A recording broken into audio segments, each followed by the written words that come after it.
साथियों, जब हम समाज में बैठे होते हैं और वहां कोई सामाजिक मुद्दा छिड़ जाता है और हमें उस विषय की जानकारी नहीं होती है, तो हमारा चेहरा उतर जाता है, हम नर्वस हो जाते हैं और सोचने लगते हैं कितनी जल्दी यहां से निकला जाए या फिर इस मुद्दे को कितनी जल्दी बदला जाए। तो अब आपको ऐसा सोचने की जरूरत नहीं है, क्योंकि मैं आप लोग को बताऊंगा कि किसी मुद्दे पे पकड़ कैसे करनी है और समाज में बैठ करके उसको लोगों को समझाना कैसे है। समझना नहीं है, समझाना कैसे है, हम इस पर बात करने जा रहे हैं आज। ठीक है, तो सबसे पहले साथियों, किसी भी सामाजिक मुद्दे को कहां से लिया जा रहा है हमें यह समझना होता है। तो किसी भी सामाजिक मुद्दे को 3 जगह से लिया जाता है। पहला क्या होता है कि जो घटना बीत चुकी है, अभी फिलहाल हाल ही में, बहुत दूर की नहीं, हाल ही में जो घटना बीत चुकी है उसका मुद्दा बन सकता है, या फिर वर्तमान में जो घटना चल रही है उस पर मुद्दा बना सकता है, या फिर आगे आने वाले कुछ समय में, कुछ आगे आने वाले दिनों में कोई घटना होने की संभावना होती है, उस पर समाज मुद्दा बनाता है और उन्हीं पर वो व्यापक चर्चा और बहस करते हैं। तो अगर हम इन 3 कालखंडों से अपने आप को परिचित रखें और उस पर आने वाले मुद्दों से जागरूक रहें, ठीक है ना, मेल में रहें, तो हम जान सकते हैं कि हम कैसे लोगों को अपनी बात समझा सकते हैं। तो आइए आप समझते हैं आज का मुद्दा। तो हमने कहा आज जो मुद्दा है वो है विरासत। केवल और केवल क्या लिया हमने? विरासत। कि विरासत पे हम अपने लोगों को बात कैसे समझाएं, लोगों तक अपनी बात। तो विरासत ही क्यों लिया है? क्योंकि कल या आज की बात हम जब इसको अपलोड करेंगे आप देखेंगे तो 18 अप्रैल को विश्व विरासत दिवस मनाया जाता है। तो वर्तमान में इतनी बड़ी जब कोई बात हो रही है तो व्यापक आम आदमी या फिर पढ़े लिखे लोगों के बीच में भी ये चर्चा का मुद्दा बन सकता है ना। तो आइए हम जानते हैं, अपनी समझ विकसित करते हैं। तो विरासत का सही मतलब क्या होता है, पहले हमें ये जानना होता है। किसी भी घटना का हमें पहले मतलब समझना होता है। तो यहाँ पे विरासत लिखा है, विरासत का सही मतलब यह है कि जो कीमती तोहफे, कीमती तोहफा, विरासत में कीमती तोहफा, जो कीमती तोहफा हमारे पूर्वजों ने हमें दिया है वही हम आगे आने वाली जनरेशन को देना चाहते हैं या सौंपेंगे, ये हमारी जिम्मेदारी है। तो हमने कहा विरासत का मतलब क्या है? केवल और केवल तोहफा नहीं, कीमती तोहफा, ठीक है ना, जो हमारे पूर्वजों ने हमें दिया है और हमारा दायित्व है कि हम आगे आने वाली पीढ़ी को सौंपें। फिर ये जो विरासत है ये कितने तरीके से हमें मिल रही है? तो ये जो विरासत है वो हमें 3 तरीके से मिल रही है।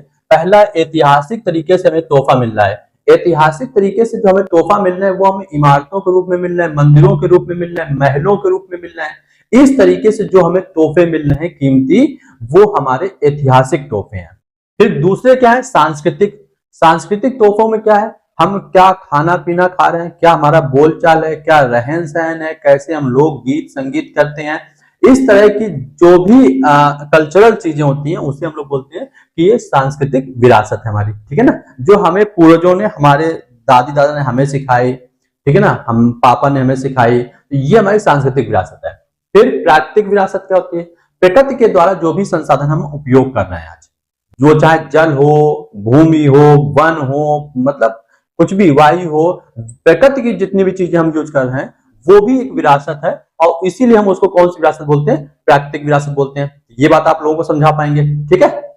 फिर इसके दूसरा, अगर किसी ने पूछा कि संरक्षण क्यों जरूरी है या आपको बताना है कि संरक्षण क्यों जरूरी है, तो हम देख रहे हैं कि वर्तमान समय में जो हमारे ऐतिहासिक, सांस्कृतिक या प्राकृतिक जो धरोहरें हैं वो क्या होती जा रही हैं? नष्ट होती जा रही हैं, समाप्त होने की कगार पर आ रही हैं। तो उनको बचाना जरूरी हो चुका है। क्यों? क्योंकि हमें आगे आने वाली पीढ़ी को वो सौंपना है, वो हमें सौंपना है, इसलिए हमें उसका क्या करना जरूरी है? संरक्षण करना जरूरी है। ऐसा नहीं कि हम ही उपभोग कर लें और हमें से ही चीजें समाप्त हो जाएं। तो संरक्षण क्यों जरूरी है? क्योंकि आगे आने वाली पीढ़ी को हमें सौंपना है।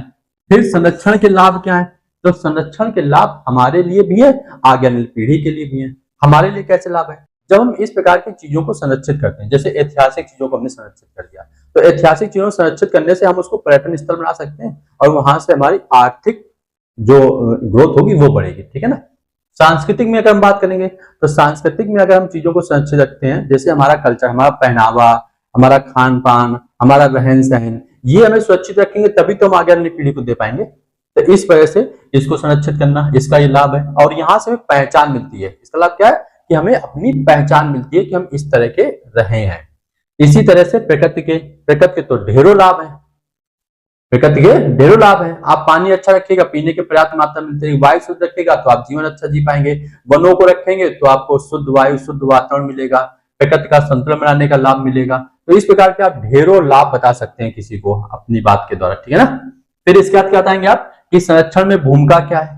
आप अगर कोई पूछता है कि भाई किस प्रकार से आप संरक्षित कर सकते हैं, क्या सरकार की जिम्मेदारी है या फिर आम जनता की भी जिम्मेदारी है, तो आप बताएंगे कि सरकार की भी जिम्मेदारी है, आम जनता की भी जिम्मेदारी है। सरकार को क्या करना चाहिए, इस पर बजट बनाना चाहिए और कर्मचारियों को या व्यवस्थाओं को या नीतियों को वहां पर लागू करना चाहिए ताकि उसका संरक्षण हो सके। और जनता की जिम्मेदारी ये बनती है कि जब हम वहां पर जाएं तो किसी भी प्रकार से उसको दूषित ना करें, उसको गंदा ना करें, ये हमारी जिम्मेदारी है। तो जनता और सरकार दोनों मिल करके ही चीजों को क्या कर सकते हैं, संरक्षित कर सकते हैं। ये बात आप लोगों को समझा सकते हैं। फिर निष्कर्ष दीजिए आप, क्या होगा। तो निष्कर्ष में आप बताइए ना, कि निष्कर्ष जब आप बताएंगे तो बताएंगे कि जो भी हम विरासत है हमारे पूर्वजों ने हमें दी है, तो हमारी जिम्मेदारी है कि हम उसको अपने आगे आने वाली पीढ़ी को पहुंचाएं। और ये तभी संभव हो सकता है जब हम इसके लिए जागरूक रहेंगे, सक्रिय रहेंगे और संरक्षित करने के पर विचार करेंगे और उस पर काम करेंगे। तो ये हम उसका निष्कर्ष दे सकते हैं लोगों को। ना सुनते ही लोग आपकी बात से खुश हो जाएंगे और आपकी सराहना भी करेंगे, जाएंगे वहां पर भी आपके द्वारा दिए गए या समझाए गए बातों को वो दूसरों को समझा सकते हैं। तो इस प्रकार से आप अपने व्यक्तित्व का निखार कर सकते हैं। और ये जब आप 2-4 वीडियो में करेंगे, 2-4 बार करेंगे, तो आप देखेंगे कि आप खुद अपने आप में एक्टिव हो गए हैं, आप खुद मुद्दों को समझ पा रहे हैं और लोगों को बेहतर तरीके से समझा पा रहे हैं। तो समझने की इसी कला में मिलते हैं नेक्स्ट वीडियो में।